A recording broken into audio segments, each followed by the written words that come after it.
Tepat pukul 11:55 waktu Manila, pesawat kepresidenan Indonesia mendarat di Bandara Kolonel Jesus Villamor, Manila, Filipina.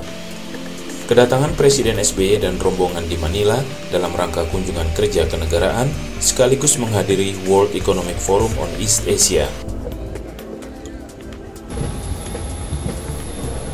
Presiden SBY dan Ibu Negara disambut oleh perwakilan pemerintah Filipina dan pejabat KBRI untuk Filipina.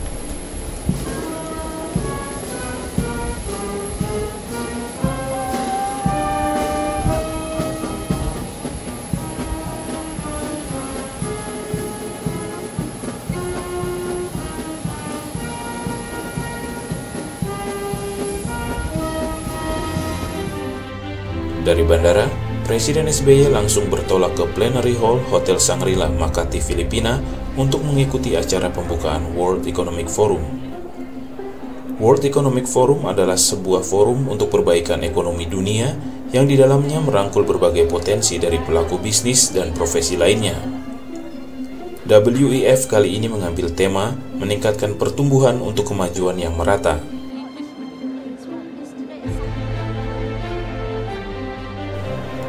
Dalam sambutannya, Ketua WEF Profesor Schwab menyampaikan keberhasilan ekonomi di wilayah Asia Timur dan melalui forum ini mengajak semua komponen ikut berpartisipasi untuk pertumbuhan ekonomi yang lebih baik lagi.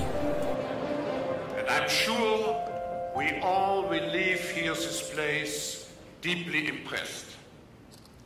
Such a great potential.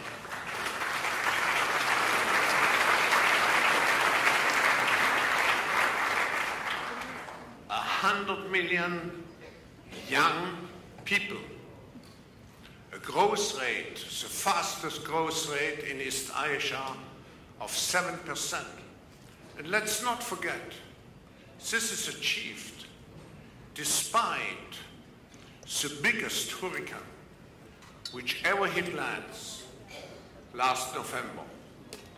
And it shows the resilience of your country, the resilience of your people to take care of over 4 million displaced persons. I want to use this opportunity to thank you, to thank the government, to thank the people of the Philippines for the warm welcome and the great hospitality we are enjoying here.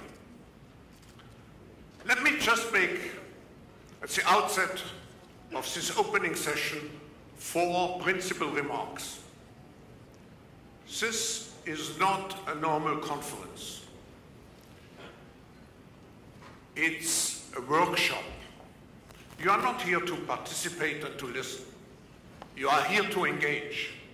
And Mr. President, I can tell you, having participated in some of the sessions, we want to create a real contribution to your country and to the East Asian region, to ASEAN. Presiden SBY menjadi salah satu pemimpin negara yang diberi penghormatan untuk menyampaikan sambutan dalam opening ceremony World Economic Forum ini.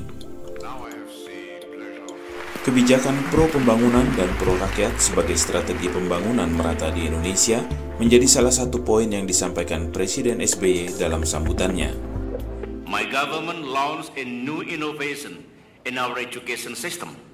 We calibrated tuition fees at universities so that different students pay different fees according to their economic circumstances. We also abolished university tuition fees for students from poor families. And on top of that, we gave them a modest living expenses. Another way to promote mobility is by financial inclusion. Since 2007, we have disbursed 150 trillion rupiah of microcredit for the poor, about 13 billion US dollars, many without need for collateral. Some 11 million Indonesians have received microcredit loans with very low rate of non-performing at 4%. I can attest to you that a predominant portion of the millions who receive such microcredit have managed to raise their income, save a little more for their future, and change their life for the better.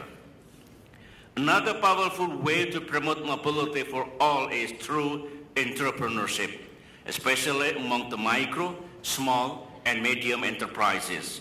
I particularly like the concepts of entrepreneurship because you really do not need a university degree to become one.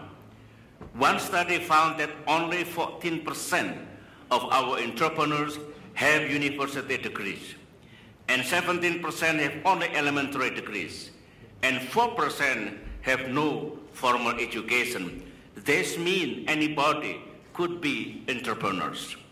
If Indonesia can build a pool of some 3 million entrepreneurs in the next decade, and each entrepreneur hires an average of 25 workers, that will amount to some 75 million jobs, an enormous life changer for our citizens and for our national economy. All of this is part of what we in Indonesia call a 4-track strategy of pro-growth, pro-poor, pro-jobs, and pro-environment. The overall purpose is to attain sustainable growth with equity. By pursuing this strategy over the past 10 years, we have been able to stimulate growth, reduce inequity, and alleviate people from poverty. WEF dihadiri oleh delegasi dari berbagai negara dan akan berlangsung sampai dengan tanggal 23 Mei 2014.